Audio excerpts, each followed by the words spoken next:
여러분 안녕하십니까? 라디오 전망대 이용선입니다.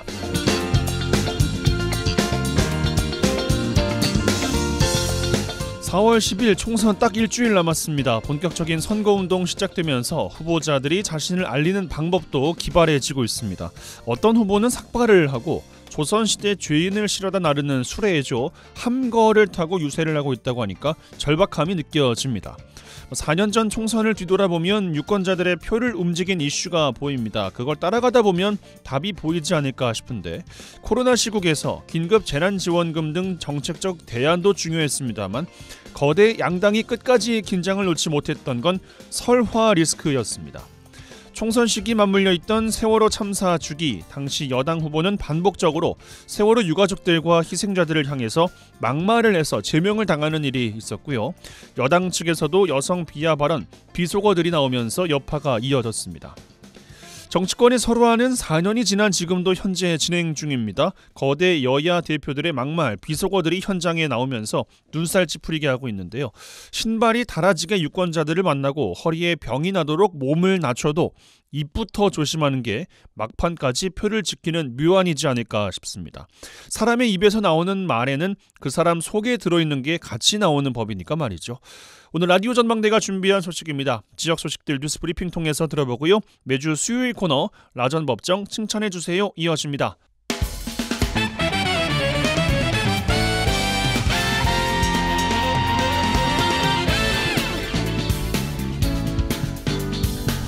네, 4월 3일 수요일입니다. 라디오 전망대 시작합니다. 먼저 우리 지역 뉴스 정리해보죠. 뉴스 브리핑 GBS 뉴스의 차범준 편집장과 함께합니다.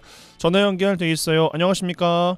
네, 안녕하세요. 네, 자, 순천에서 시작합니다. 순천시가 지역 일부 주민들의 사업 백지화 주장으로 논란이 되고 있는 이른바 순천 공공자원화 시설 입지와 관련해서 최근 시설 입지를 연양뜰 일원으로 최종 확정했어요. 네, 순천시가 사업 입지와 관련해 지역 일부 주민들로부터 사업 추진 백지화 요구를 받고 있는 순천시 연양들의 공공자원화 시설 입지를 최종 확정했습니다. 순천시는 지난달 29일 개최된 순천시 폐기물 처리 시설 입지 선정위원회의 심의를 통해 연양동 814-25번지 일원을 신규 폐기물 처리 시설 입지로 최종 확정해 통보해 왔고, 이에 따라 어제인 4월 2일 입지를 최종 결정 고시했다고 밝혔습니다. 순천시는 입지선정위원회가 지난해 6월 연양뜰 일원을 공공자원화시설 최적지 입지 후보로 선정한 이후 입지선정위원회의 의견을 존중해 그동안 대기와 악취, 수질, 토양 등에 대한 현장 조사 및 전략환경 영향평가를 실시했다고 밝혔습니다. 순천시가 확정 고시한 사업 내용은 앞서 언급한 연양뜰 일원의 시설을 지하화하고 지상에는 주민 친화 시설을 갖춘 지역의 명소로 조성한다는 내용을 담고 있습니다.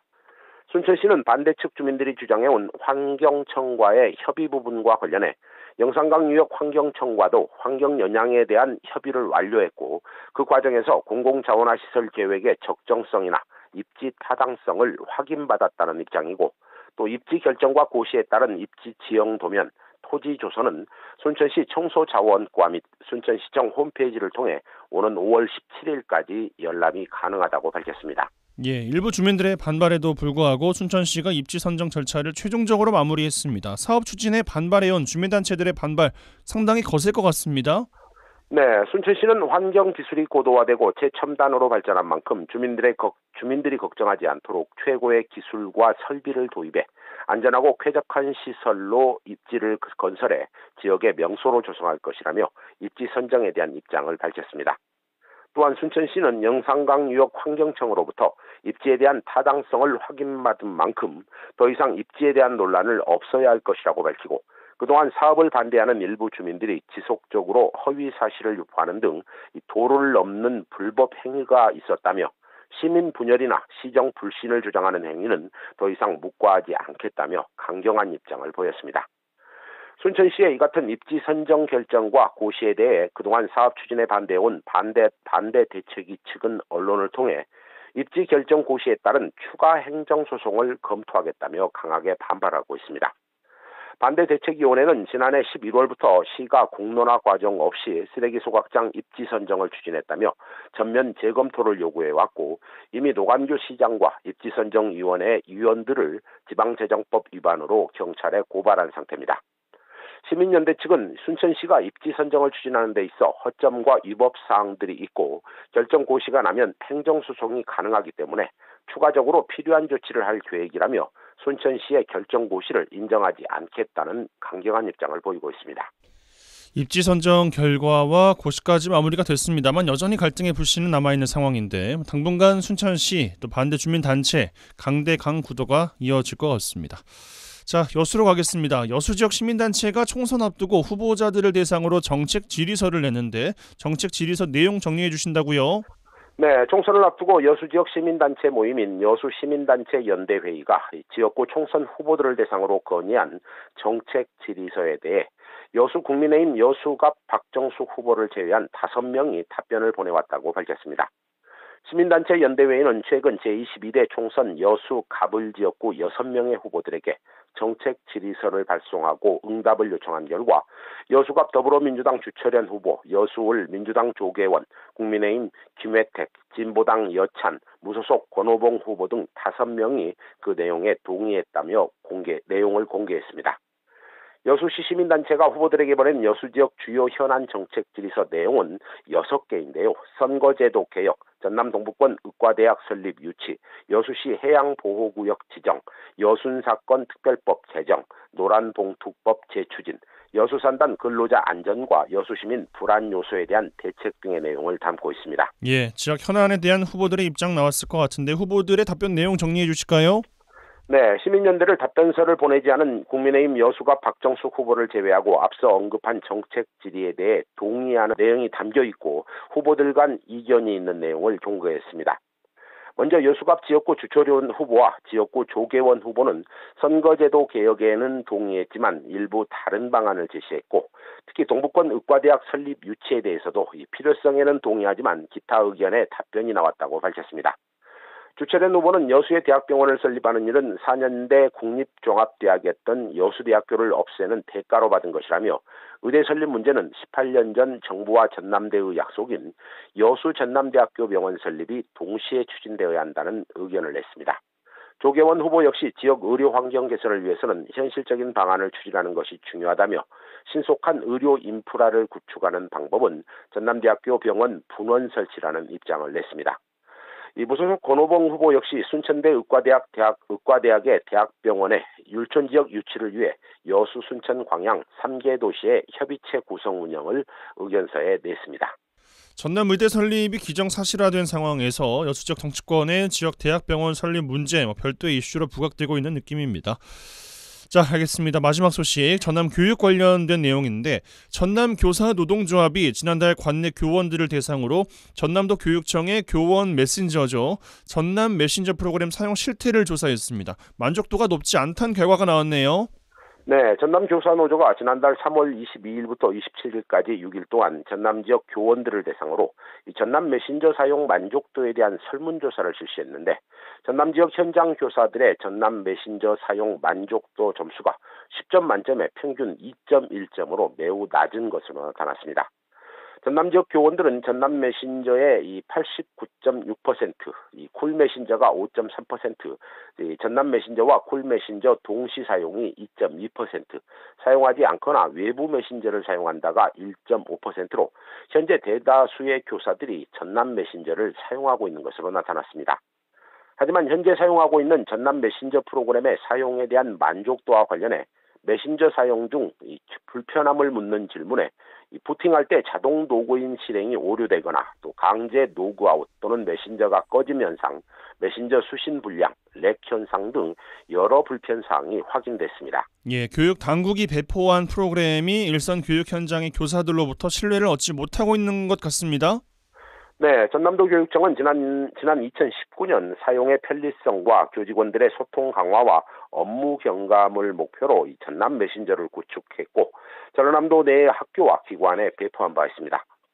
전남 지역 일선 교사들은 설문조사 응답을 통해 몇 년째 같은 문제가 발생하고 있는데 개선되지 않고 있다며 이 불만을 표출하고 있고 이 강제로 쓰게 할 생각이었으면 제대로 가능하게 만들어달라 또는 차라리 사설 메신저를 구입하게 예산을 지원해달라 이런 등의 제안이 쏟아졌다고 합니다.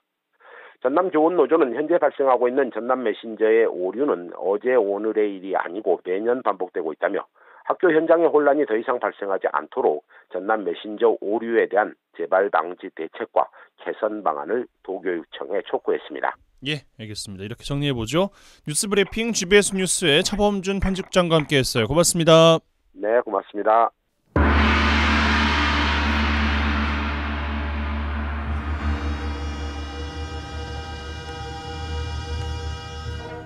라전 법정.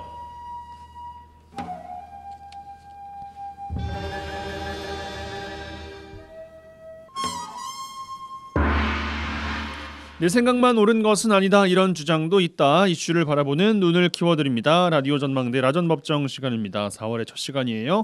오늘도 두 분과 함께합니다. 부부 변호사 송하진 이결아 변호사 두 분 어서 오십시오. 네, 안녕하세요. 반갑습니다. 네, 한 주 잘 보내셨습니까? 날씨가 지금 다 봄이 돼가지고 꽃이 만개했잖아요. 그래서 오늘 비 와가지고 뭐 꽃도 좀 많이 떨어지더라고요. 그러니까요. 그래서 주말에 사실은 꽃놀이를 다 다녀왔는데 오, 얼마나 다행인가 되게. 그렇게 생각을 하고 어디로 있었습니다. 다녀오셨어요? 돌산에 뭐 스물마을? 스물마을 예. 또 갔다 오고 용월사도 다 갔다 오고. 나간읍성도 갔죠. 예. 멀리 여기저기를 한 번에 다 가셨네요. 하루에 다 하진 않고 네. 예, 이틀에 걸쳐서 나간읍성에 열심히 돌아다녔습니다. 예. 다들 많이들 찾아오들 오시더라고요. 예. 다른 사람들 생각은 비슷한 것 같아요. 그래서 우리 지역에도 참 좋은 곳들이 있고 특히나 벚꽃이 이제 바람에 날리거나 이렇게 빗방울에 떨어지는 것도 참 예쁘더라고요. 그래서 한번 또 그런 것도 한번 즐겨 보시길. 그러니까요. 지난 네, 주말이 바랍니다. 오늘 이제 이번 주에 비가 좀 많이 온 관계로 얼마나 네. 더 떨어질지는 모르겠지만 네. 지난 주가 가장 또 만개했을 때였는지 아니면 이제 돌아올 주말이 만개할 주말인지 뭐 다녀하신 분만 이제 또 누리실 수 있지 않을까 생각이 듭니다. 그렇습니다. 그래도 뭐 어쨌든 좀 즐기셨다니까 다행이에요. 네. 예. 자, 화제의 판결로 들어가 보겠습니다. 어떤 판결 이번 주 주목해 보셨습니까? 요즘 그 전국적으로 무인 점포들이 많잖아요. 굉장히 많죠. 네, 뭐 문방구부터 뭐 아이스크림 뭐 여러 가지 어떤 이제 카페까지도 무인으로 네. 운영되는 경우들이 있는데 아무래도 이제 뭐 CCTV도 설치되어 있고 하긴 하지만 간혹 그냥 이제 계산을 제대로 하지 않고 물건을 가져가는 경우들이 있어요. 그러면 이제는 그 점포를 운영하는 사람 입장에서는 그게 뭐 소액이라고 하더라도 계속 쌓이면 이제 적자가 생기는 거잖아요. 그래서 이제 한 그 문방구를 운영하는 무인 점포에서 아이의 얼굴을 공개를 한 거예요. 어디에다가요? 이제 뭐 붙였겠죠? 가게 앞에다. 인쇄해가지고 네. 이 이제, 애가 예. 그냥 가져갔습니다. 이렇게. CCTV에 촬영된 아이의 얼굴을 공개를 하면서 뭐 어떠한 물건과 뭐를 얼마 상당의 물건을 그냥 그대로 가방에 넣었다라는 식으로 게시를 한 거죠. 그래서 이제 문제가 된 것은 이제 명예훼손 혐의로 이 업주가 이제 기소까지 되고 이제 실제 재판을 받아서 벌금 30만 원을 이제 선고받았다라는 사건을 가져왔는데 예. 또 이제 점포를 운영하시는 분들 입장에서 오죽했으면 그렇게까지 해가지고 했겠느냐. 그리고 이제 보통은 이제 뭐 얼굴을 모자이크 한다던가 이제 그런 식으로 이제 게시하는 경우도 있기는 한데요. 어쨌든 이 사건에서 문제가 된 거는 사실적시에 의한 명예훼손이에요. 그래서 이제 우리나라 형법에는 공연히 사실을 적시하여 사람의 명예를 훼손한 자, 그러니까 이제 그 사람이 아무리 범죄 행위를 한 사람이라고 할지라도 그리고 그 범죄 행위가 사실이라고 할지라도 이거를 뭐 불특정 다수가 알 수 있게 한 경우에는 명예훼손 혐의가 인정이 됩니다. 저는 이 사건을 보고 조금 안타까웠던 것은 우리나라 그 명예훼손죄는 이제 피해자가 처벌을 원하지 않으면 처벌을 할 수가 없어요. 네. 그러니까 아마 이 과정에서 얼마나 이제 부모가 항의가 있었겠어요. 이렇게까지 했어야 됐냐라고는 게 아마 그래서 고소까지 이루어진 게 아닌가 싶거든요. 근데 이제 그 과정에서 뭔가 문제가 원만하게 해결되지 않았기 때문에 결국 재판까지 간 게 아닌가 싶은데 이제 이 사건에 대해서 이제 피고인이 항소를 하더라도 이 결과 자체가 뒤바뀔 여지는 없어 그러니까 보인다. 유죄가 무죄가 되지는 않을 것 같아요. 뭐 선고 유예나 뭐 그런 더 선처를 받을 수는 있을지 몰라도 어쨌든 이렇게 공개적으로 이 사람의 범죄 행위를 여러 사람에게 알린 것은 이제 명예를 훼손하는 거다. 그러니까 무인점포 운영하시는 분들 입장에서는 이제 이런 도난 사고가 발생했을 때 대응하는 방법과 관련해서 좀 굉장히 좀 참고할 만한 판례죠. 그러게요. 그러니까 뭐 어쨌든 돈 안 내고 간 사람을 찾기 위한 취지로 나는 사진을 게시했다라고 하더라도 항상 그런 질문들이 많아요. 사실을 적시했는데 무슨 명예훼손이냐라고 하시는데 네, 그리고 플러스로 아니, 내가게에다가 내가 붙이겠다는데 뭐가 문제야 뭐 이럴 수도 있을 것 같은데. 그렇죠. 그런데 이제 불특정 다수가 다 볼 수 있는 상태로 만들어 놓는 거잖아요. 그렇긴 그리고 하죠. 예.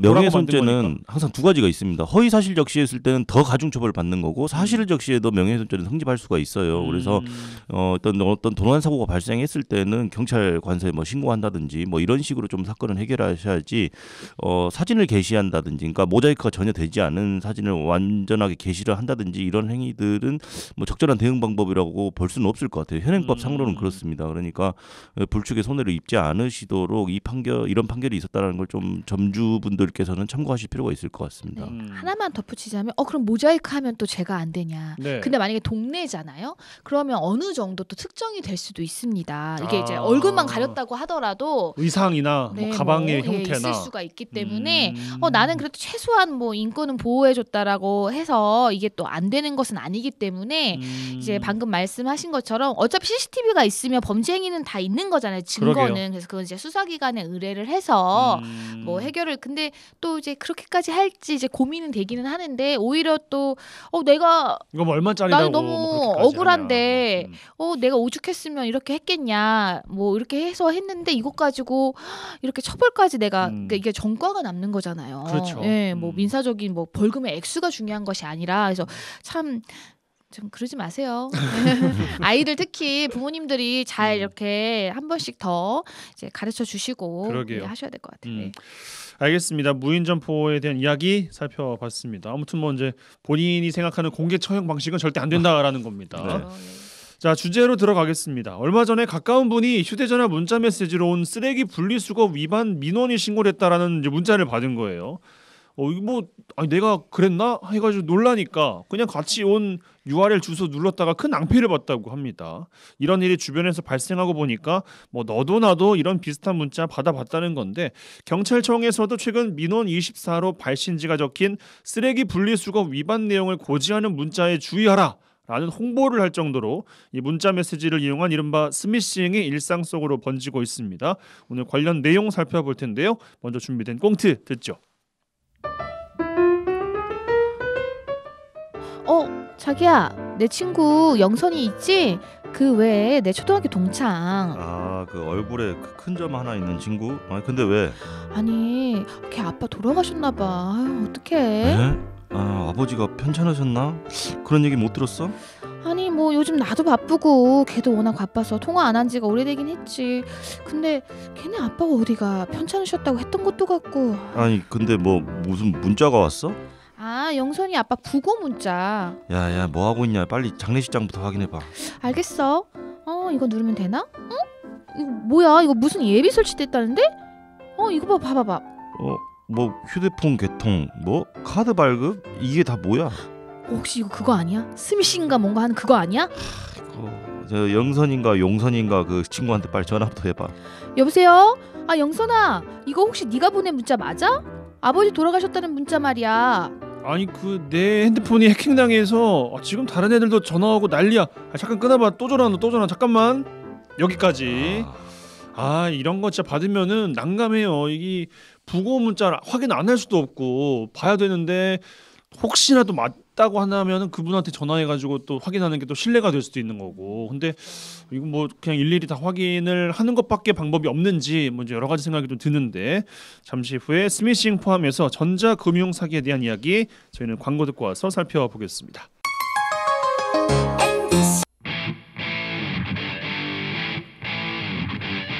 젊고 당찬 시사 생활밀착 뉴스 이용선의 라디오 전망대.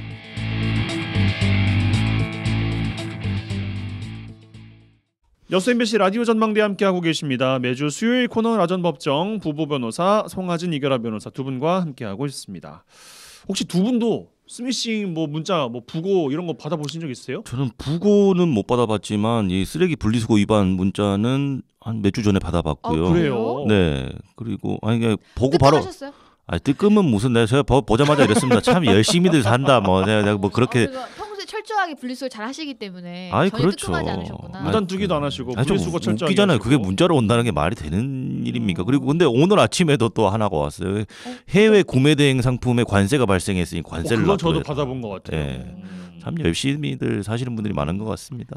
그렇게 열심히 살면 안 될 것 같은데. 저도 불공전 안 받았는데 택배는 우리가 일상생활에서 많이 이용하잖아요. 저도 참 택배를 많이 주고받는데 근데 분명히 택배사가 보낸 것 같은데 뭔가 이상한 거예요. 왜냐하면 제가 주문을 많이 하긴 하지만 분명히 주문한 기억이 없는데 그러니까 늘 오는 택배사에 늘 오는 그쵸. 기사님이 이제 그 문자를 보내긴 하잖아요. 네. 예. 그런데 뭔가 조금 이상한 거. 내가 최근에 뭔가를 주문한 건 없는데 뭐가 온다는 거예요. 그래서 근데 뭐가 이제 UR에 또 연결돼 있고 이거 아니다 해가지고 이제 그런 식으로 뭔가 우리가 일상생활에서 무의식적으로 많이 하는 행동을 건드리면 당연히 누르게 되거나. 그러니까요. 그러니까 이 쓰레기 이것도 어쨌든 뭔가 위반이라고 하면은 무섭잖아요. 겁나죠, 그냥. 그렇죠. 그래서 근데 내가 그래도 뭐 그렇게 철저하게 하더라도 혹시라도 내가 뭔가 문제가 생겼나라는 마음에 눌러볼 수 있다는 거죠. 예. 그럼 두 분 주변에 혹시 뭐 이 관련해서 피해를 보신 분은 뭐 눌러가지고 뭐 그런 분이 좀 있으십니까? 아직까지 뭐 제 주변에 직접적으로 보고된 피해가 뭐 보고된 사례는 없습니다만은 다행입니다. 있을 예. 수 있죠. 예. 얼마든지 일어날 수 있는 일입니다. 늘 걱정돼요. 시골에 계신 부모님이. 왜냐하면 이런 거는 얼마든지 누를 수 있고 또 눈도 잘 안 보이고 또 그렇잖아요. 그러니까 실수로라도 누를 수가 있는 그쵸. 거니까. 그리고 과거에도 이제 그런 이제 보이스피싱처럼 저희 이제 진짜 저희 부모님도 연락을 받으신 적이 있기 때문에 예. 막 우는 자식의 맞아요, 목소리를 막 맞아, 들려주면서 이런 게 있기 때문에 사실 이제 이런 거 볼 때마다 한 번씩 전화를 해서 쓸데없는 거 누르시면 안 된다. 뭐 절대 뭐 금융기관이나 이런 데는 돈을 빌려달라고 돈을 요구하지 않는다. 이런 거 한 번씩 다시 한번 말씀드리고 하죠. 예, 그 스미싱이라는 용어, 뭐 이런 비슷한 용어가 좀 몇 개가 있는 것 같아서 뭐 전자금융 사기라는 말로도 쓰이기도 하고 이 정확한 의미를 좀 짚어주시면 좋겠습니다. 근데 뭐 보이스 피싱이라고 하면 피싱은 낚시. 지금 낚는 거잖아요. 낚는 건데 그 보이스 피싱은 전화를 해가지고 말로 사람을 낚는 거고 이 지금 오늘 우리 사례에 나오는 스미싱은 문자 메시지가 SMS지 않습니까? SMS하고 피싱을 합친 그 합성어라고 보시면 됩니다. 그래서 문자로 사람을 낚는 거죠. 그래서 뭐 무료 쿠폰 제공이라든지 아니면 쓰레기 분리수거 위반, 뭐 돌잔치 초대장, 모바일 부고장 뭐 이런 것들을 내용을 하는 문자 메시지를 보내서 거기에 있는 인터넷 URL 주소를 이제 터치하게 클릭하게 만드는 거예요. 근데 그거를 클릭하는 순간 악성 코드가 폰에 설치되고 피해자가 나도 모르는 사이에 뭐 소액결제 피해라든지 아니면 개인정보나 금융정보가 탈취되는 그런 사례들도 있고 연락처가 해킹이 돼서 그 연락처에 있는 사람들에게 또 이상한 내용의 문자 메시지가 가게 하는 그런 방법들도 이렇게 좀 다양하게 피해 사례들이 있는 것 같습니다. 예, 뭐 두 분께서 먼저 접하셨던 사례를 말씀 주시면서 이야기가 저희 좀 나눠봤습니다만 뭐 부고장, 뭐 돌잔치 아니면 뭐 택배 정말 송 변호사님 말씀대로 열심히들 사는 분들 참 많이 계시는데 최근에 어떤 식으로 범죄가 이루어지고 있는지도 설명 주시면 좋겠어요. 앞서 이제 오프닝에서 말씀하셨던 그 이제 쓰레기 위반 민원 신고요. 이거는 네. 근데 10년 전에도 있었던 아, 수법이더라고요. 그래요? 근데 또 와. 최근에 또 다시 횡행하는 거고 이제 통계를 한번 내보면 기관을 사칭하는 것이 좀 많다고 해요. 왜냐하면 이제 기관이라는 거는 이런 어떤 허위의 문자를 보낼 거라고 생각을 좀 하기가 힘들잖아요. 그렇죠. 그러니까 공공기관을 사칭하는 거예요.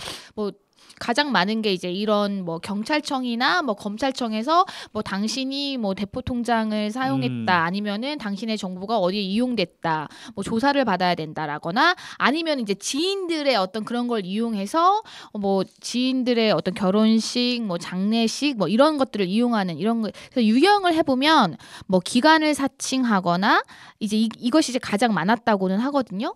그리고 또 이제 뭐가 있냐면 앞서 말했던 그 택배 회사도 이제는 우리가 흔히 알고 있는 여러 택배 회사들 주요 택배 회사들이 있잖아요. 그 명칭을 그대로 사용하는 거예요. 그래서 아예 그럼 내가 주로 우리 집에 오는 데가 뭐 예를 들어 뭐 CJ 뭐 대한통운이다 뭐 이런 식이면 거기가 딱 들어가니까 그리고 워낙 주문을 요즘 많이 하는 시대니까 네. 뭐 했겠지 하고 누르게 되는 거예요. 근데 이제 이런 식이에요. 주소가 잘못되어 있으니까 뭐 주소를 뭐 도로명 주소가 뭐 지금 입력이 잘못되어 있습니다. 다시 하세요. 뭐 이런 식으로 오니까 당연히 하게 되는 거예요. 별로 의심의 여지가 없이 예. 그런 식으로 많이 이제 그런 방법들이 계속 쓰이고 있고 아까 이제 말한 뭐 지인이 보낸 거, 그다음에 이제 명절 안부 문자 형식으로 뭐 추석이나 설날 등 명절 때마다 무슨님 설날 명절 선물로 모바일 상품권을 보내드립니다. 확인 바랍니다 하면서 이제 URL을 걸어놓는 거죠. 그렇구나. 이러면 누가 선물 준다는데 뭐 의심하겠어요. 그냥 이제 또 누르고 보고 그러다 보면 이제 다 깔리는 거예요, 내 폰에.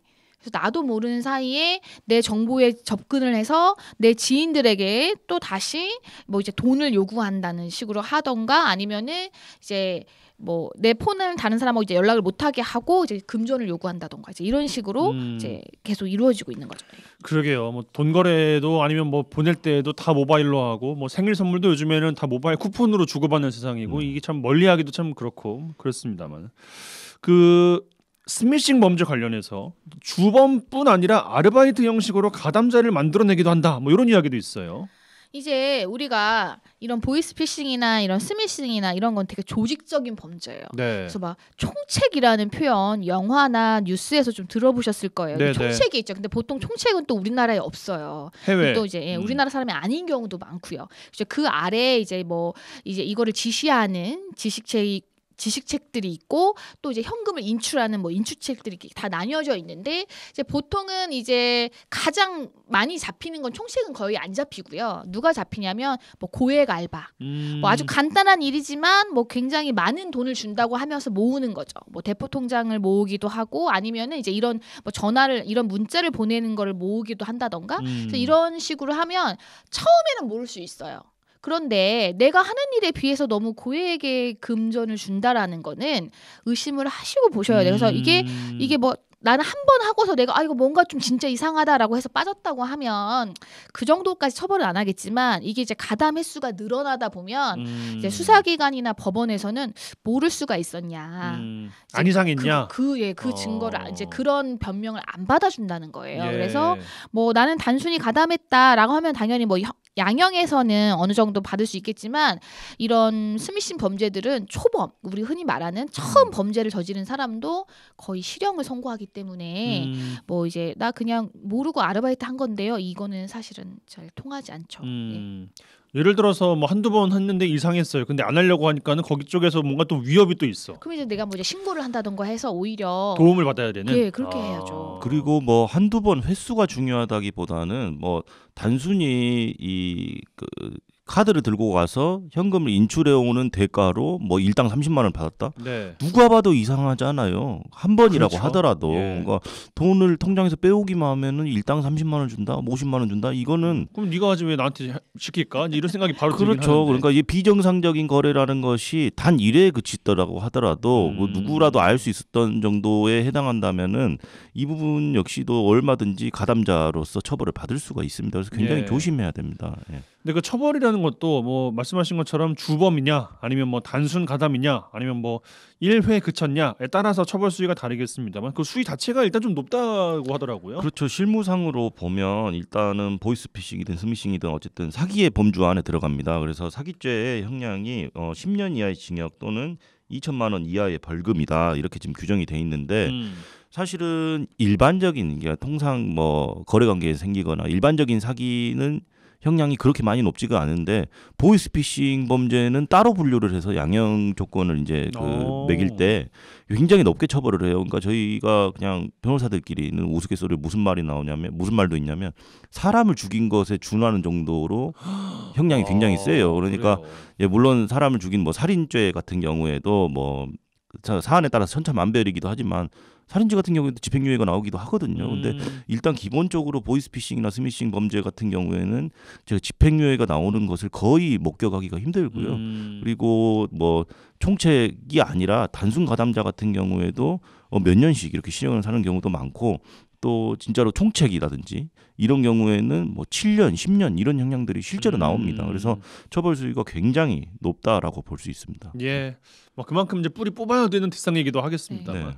만약에 그 우리가 이제 불법 URL 이거 눌렀어요. 근데 만약에 그 꽁트처럼 이것저것 다 빠져나가 가지고 뭐 휴대폰으로 결제도 되고 뭐 카드도 막 긁어지고 피해가 이제 발생하고 있는 거죠. 이럴 때 구제 방법이 있긴 있습니까? 일단은 만약에 소액결제 피해를 봤다라고 하면은 경찰에 일단 신고를 바로 하시고요. 예. 그러면 경찰에서는 사건 사고 사실 확인원이라는 걸 발급을 해줘요. 그러면 이제 내가 이용하는 이동통신사에 내가 결제한 거 아니고 내가 이렇게 스미싱이나 보이스피싱이나 이렇게 피해를 보고 결제된 내역이기 때문에 이렇게 해줘라. 내 경찰에 신고도 했다라고 하면은 이제 통신사에서 좀 자체 조사를 거친 후에 이거를 이제 과금하지 않는다거나 아니면 과금된 요금을 정정한다던가 이제 이런 구제 방법이 있고, 또 만약에 내가 피해를 본 거에 있어서 금융회사가나 전자금융업자가 뭔가 좀 그 이제 본인들이 이런 사기를 친 건 아니지만 자기들의 어떤 관리상의 문제가 있었다라고 한다면은 그런 금융회사를 상대로도 손해배상을 일정 부분 청구를 할 수 있는데, 당연히 이용자인 나의 고의가 있거나 아니면 중대한 과실이 있다고 하면은 이제는 그 손해배상 책임은 면제가 될 수 있겠죠, 금융회사에. 그리고 이제 이러한 가해 행위를 직접적으로 한 상대방을 상대로도 뭐 민사상으로도 손해배상을 청구할 수도 있고, 또 형사적으로 이 사람이 사기죄나 뭐 공갈죄 뭐 이런 걸로 이제 처벌을 받게 되는 경우에는 형사배상명령 신청이라고 해가지고 별도의 민사 청구를 하지 않더라도 이 사람이 이제 유죄가 인정되면 그 피해 금액을 또 이렇게 변제할 수 있게 이제 그 판결을 해주는 게 또 별도 있거든요. 같이 포함해서. 그러니까 그런 식으로 이제 금전적인 피해를 보상받을 수도 있고, 이제 보통은 근데 실무에서는 어떤 식으로 하냐면 아까도 말했지만 총책을 찾기는 거의 힘들어요. 맞아요. 왜냐하면 이런 알바를 지시받는 경우에 뭐 텔레그램이나 이렇게 추적이 좀 잘 안 되는 걸로 하고, 이 사람이 신원을 밝히지 않은 상태에서만 지시를 하고, 오히려 내 신원에 대해서는 뭐 가족이나 뭐 어떤 모든 신원을 다 제공을 하고 이 사람이 신원을 전혀 모르는 거예요. 나만 잡히는 거예요. 네. 어떻게 보면. 그래서 나는 어떻게 보면 회당 뭐 한 10만 원 정도 받고 그냥 고액 알바를 했을 뿐인데 다 내가 뒤집어 쓰는 거예요. 그래서 아까 그 말한 것도 그러면 내가 받은 그 10만 원만 피해액이 아닌 거예요. 그 전체 그 조직으로 인해서 피해자들이 본 게 다 피해액으로 포함이 되기 때문에 나도 실질적으로 형량을 많이 받게 되는 거거든요. 예. 그러니까 이제 그래서 이제 보통 민사로 어떻게 청구를 하냐면, 만약에 대포 통장을 이용하는 그런 범죄로까지 스미싱이 이어졌다라고 한다면 그 대포 통장의 명의자를 상대로도 겁니다. 왜냐하면 피해자 입장에서는 이 명의자가 공범인지 모르죠. 뭐 알 아니면 필요도 없고. 예, 그러기 때문에 그래서 보통은 또 이 명의를 주었던 사람도 또 되게 또 억울한 게 있어. 물론 이제 자기도 어느 정도 이게 가담일지 약간 애매한 부분은 있겠지만 그 혐의를 벗기 위해서는 예. 또 이제 또 대응을 열심히 하셔야 되는 거예요. 근데 이제 피해자 입장에서는 그 명의자를 상대로 대부분 공동불법 행위다라고 그러네요. 해서 걸게 되고, 그럼 결국엔 실제로 이 정말로 범죄 행위를 한 사람은 어디 도망가고 이제 대포 통장을 빌려줬던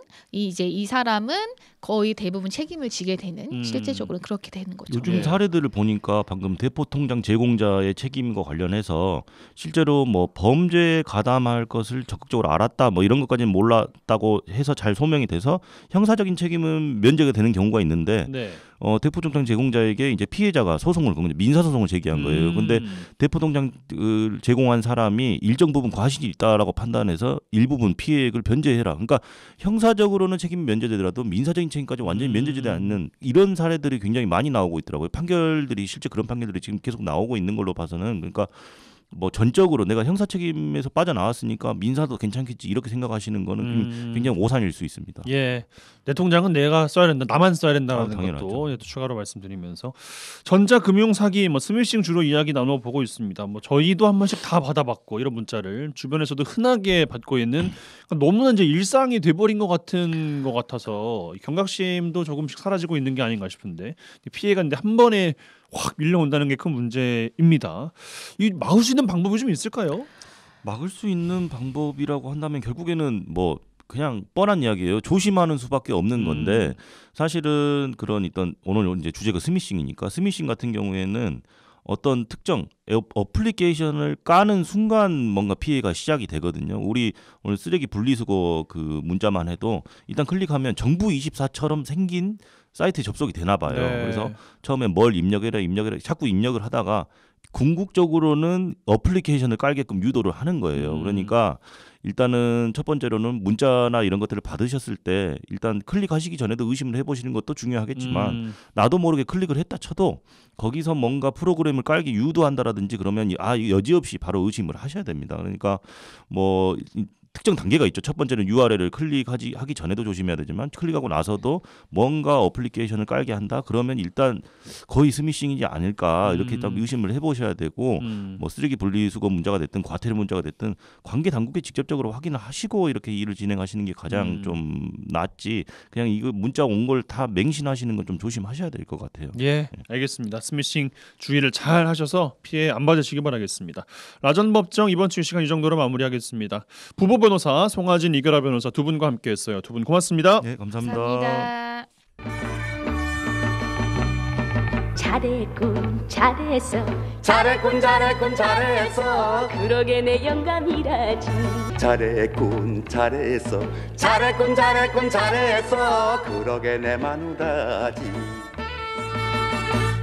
지역의 온기를 불어넣습니다. 라디오 전망대 칭찬 릴레이 캠페인 칭찬해주세요 시간입니다. 이미지 리포터 나와 계세요. 어서 오십시오. 네, 안녕하십니까? 네, 자, 한 아이를 키우려면 온 마을이 필요하다라는 아프리카 속담 많이들 들어보셨을 겁니다. 우리 아이들 돌보고 가르치는 일, 한 가정뿐 아니라 주위 많은 분들의 도움이 필요한데 지역 청소년들을 위해서 노력하는 봉사자분들 오늘 소개해 주신다고요? 네, 이 여수 지역 청소년들의 건강한 성장과 보호를 돕고자 여수시 청소년 상담복지센터 소속으로 활동하고 있는 자원봉사 동아리 청소리가 있습니다. 예. 이 여수 지역 초, 중, 고등학교를 찾아가서요. 학교폭력 예방교육 등에 찾아가는 위기 예방 교육을 진행하고요. 또 지역 학교 밖 청소년들을 위한 다양한 활동을 하고 있습니다.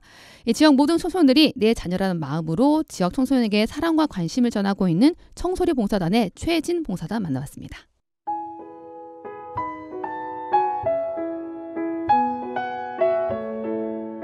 청소리에서 회원으로 활동하고 있는 최진이라고 합니다.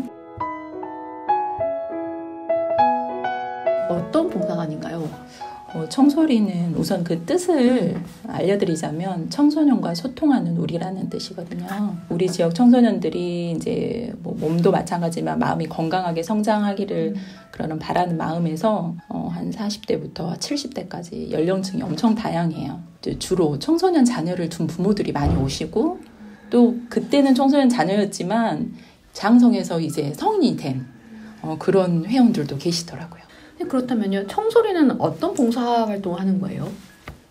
이제 활동이 좀 다양해요. 이제 기본적으로는 연중 뭐 학교 폭력 예방 교육이라든지 생명 존중 교육, 그래서 이제 학교로 나가는 교육들, 또 이제 아울리치 활동이나 캠페인 활동, 또 지역 단체랑 연계해가지고 그렇게 저희가 이제 연계를 지원하는 활동도 있어요.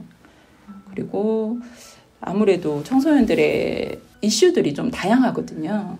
그렇다 보니까 교육을 주기적으로 우리가 받아야 되고 또 우리가 찾아야 되고 회원들 각각이 가진 재능들이 있어요. 이제 또 각자 일하시고 또 전문 분야에서 또 활동하신 분들이 계셔서 각자 가진 재능을 이제 이 안에서 나눠서 교사가 돼보기도 하고 학생이 돼보기도 하고 그러면서 서로 배우고 피드백하는 그런 활동을 해요.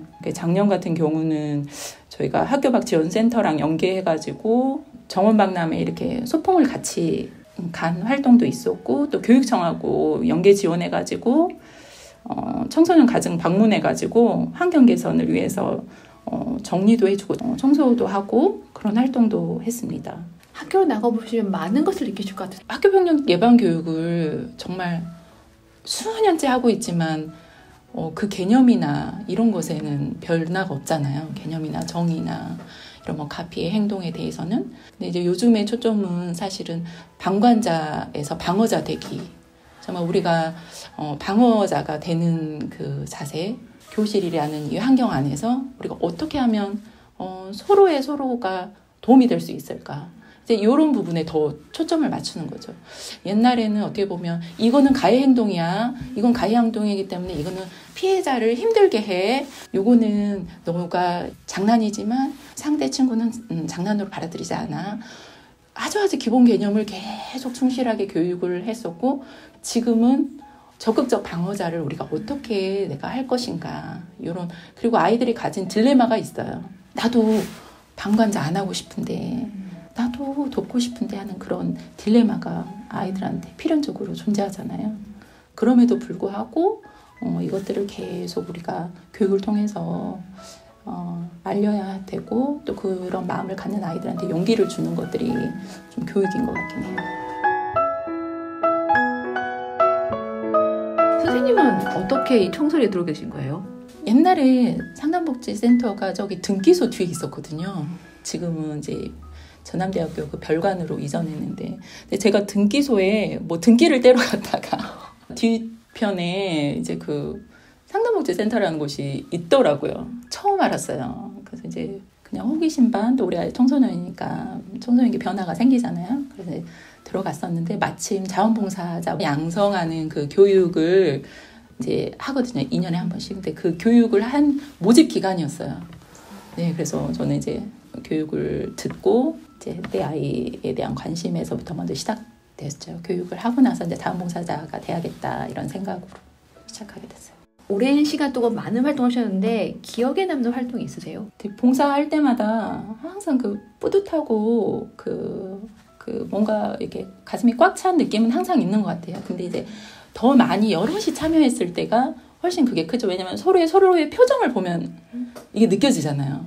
그래서 참 이렇게 많이 참여할 때 참 좋은 것 같은데, 작년 같은 경우는 이렇게 많이 참여해서 정말 기분 좋았던 경험은 우리 학교 밖 친구들이랑 그 정원박람회 그 소풍 갔을 때, 그때 정말 같이 이야기 나누고 게임도 하고 이렇게 같이 걸으면서 이 친구들이 참 예쁘다, 너무 참 좋다, 이런 마음을 좀 가졌던 것 같아요. 저뿐만 아니라 다른 선생님들도 얘는 이런 걸 참 이런 면이 있네, 이런 걸 잘해. 남의 아이고 정말 그날 처음 만난 친구임에도 불구하고 정말 가까이 있어 보니까 이 친구들의 이런 정말 빛나는 모습들을 볼 수 있어서 너무 좋았고, 또 벌써 이제 아주 좀 몇 년이 됐지만 저한테는 좀 뜻깊었던 것이 그 검정고시 본 친구들 이렇게 시험 보러 가면 이렇게 점심 먹으러 밖에 못 나오거든요. 그래서 이제 보통은 도시락 같은 거 이제 싸거나 이러는데, 그때 저희 이제 청소리에서 도시락을 이제 직접 이제 준비했어요. 막 불고기 재우고 뭐 계란말이 하고. 근데 그때 제가 계란을 몇 판 했더라. 네, 뭐 계란말이 하고. 그래서 이제 다들 이고지고 가가지고 이렇게 교실 이제 빈 한켠 공간을 이제 식당처럼 만들어가지고 정말 따뜻한 밥에 이제 막 따뜻한 그 점심을 이렇게 한 상 차렸었는데, 그때 막 다른 지역 애들 오잖아요. 순천에서 시험 보니까 다른 지역 애들도 같이 이렇게 불러다가 같이 먹자 해가지고 대접을 한 적이 있었는데, 그때 제가 저희 둘째를 데리고 왔는데 둘째가 한 2학년, 3학년 됐던 것 같아요. 근데 그때 숟가락 놓게 했거든요. 근데 제가 이 숟가락 놓는 것이 봉사구나. 숟가락만 놔도 이게 봉사가 될 수 있잖아요. 누구나 할 수 있는 그런 봉사에 대해서 또 생각했던 것 같아요. 아이도 그것을 기억하고 있더라고요. 그 나누는 마음, 도우는 마음이 있다면 나의 작은 일부의 시간만 내서라도 할 수 있을 것 같아요. 봉사라는 것 자체는 아마 봉사자들의 마음은 똑같을 것 같아요. 보람 때문에 하실 것 같아요. 네, 보람을 늘 느끼죠. 이게 자원봉사가 결국은 남을 돕지만 자기가 성장이 되거든요. 자기가 성장하는 것이 너무너무, 특히 청소년 자녀를 키우는 부모는 너무너무 필요한 시기라는 거를 이제 저는 이제 지나고 보니까 나도 같이 성장했다라는 걸 알게 됐죠. 봉사를 하면서 개인적으로는 제가 굉장히 성장하고 또 진로나 어떤 더 큰 부분에 있어서 좀 생각을 더 많이 하게 된 부분이었던 것 같아요. 우리 지역 아이들이 우리 모두가 함께 양성하고 지켜야 된다는 생각을 많이 하실 것 같아요. 네, 그렇죠. 그렇기 때문에 이제 제 생각에는 연대하고 연계가 되는 자원봉사가 정말 중요하다는 생각이 들어요. 작은 힘으로도 그 작은 힘 안에서 할 수 있는 일이 있지만 이것을 오픈해서 공유하고 또 연대할 때 그 힘이 더 커지잖아요.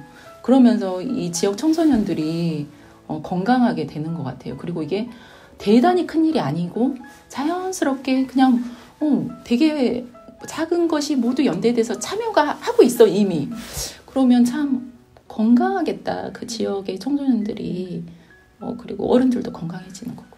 회원들 저도 참 존경스러운 부분이 이제 이미 다 자식들이 다 뭐 커서 외지도 갔고 뭐 결혼한 나이도 되고 막 그럼에도 불구하고 저희 회원으로 계속 계시는 분들의 그런 존경스러움이 저한테는 있어요. 왜냐면 저는 아직 자녀를 키우는 입장이니까 사실은 이게 내 일이에요. 내 자녀 일이기도 하지만 내 일이에요. 우리 지역 청소년들이 건강한 게. 근데 제 이미 다 장성해서 심지어 여수에 살지도 않아 자녀들이 다 이제 외지로. 그럼에도 불구하고 이 활동을 지속하시는 분들의 그 마음은 이런 마음인 것 같아요. 어른들이 우리 청소년들을 지키는 것이 맞다. 내 아이가 아니라 우리 지역의 아이들은 우리 모두가 다 함께 지켜야 된다. 이런 마음으로 계신 것 같긴 해요.